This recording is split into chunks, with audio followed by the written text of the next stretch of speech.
Latar belakang perencanaan sumber daya manusia atau SDM adalah elemen krusial untuk kesuksesan organisasi.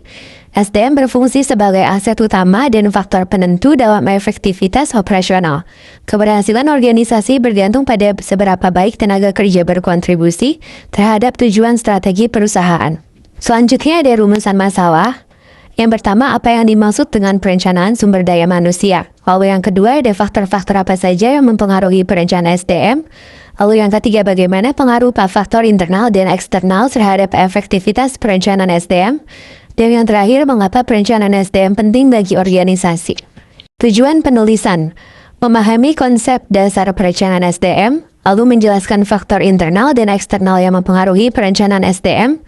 Lalu yang ketiga, menganalisis hubungan antara perencanaan SDM, strategi, dan kinerja organisasi. Lalu yang terakhir, memberikan wawasan tentang pentingnya perencanaan SDM dalam menghadapi tantangan bisnis. Selanjutnya ada pengertian perencanaan SDM. Yang pertama, proses sistematis untuk memastikan organisasi memiliki jumlah dan kualitas tenaga kerja yang tepat di waktu yang tepat.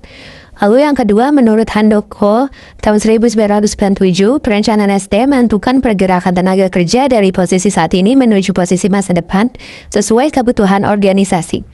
Lalu yang terakhir, fokus pada jumlah kualitas atau kompetensi dan produktivitas tenaga kerja. Faktor internal yang mempengaruhi perencanaan SDM. Pertama, perubahan arah bisnis memengaruhi kebutuhan tenaga kerja baru. Yang kedua, struktur organisasi, restrukturisasi dan pembentukan divisi baru. Yang ketiga, kebijakan perusahaan terkait rekrutmen, K3 dan pengembangan karir. Yang keempat, budaya organisasi mendorong motivasi dan inovasi. Lalu yang kelima, negosiasi dengan pekerja memengaruhi kebijakan upah dan kesejahteraan. Selanjutnya, ada juga faktor eksternal yang mempengaruhi perencanaan SDM, yaitu hukum dan peraturan ketenagakerjaan, kondisi ekonomi dan politik, perkembangan teknologi dan digitalisasi, tanggung jawab sosial perusahaan, standar perburuan internasional, sosial seperti work-life balance. Lalu ada faktor lingkungan kerja global, yaitu globalisasi menurut pemikiran global dalam pengelolaan SDM.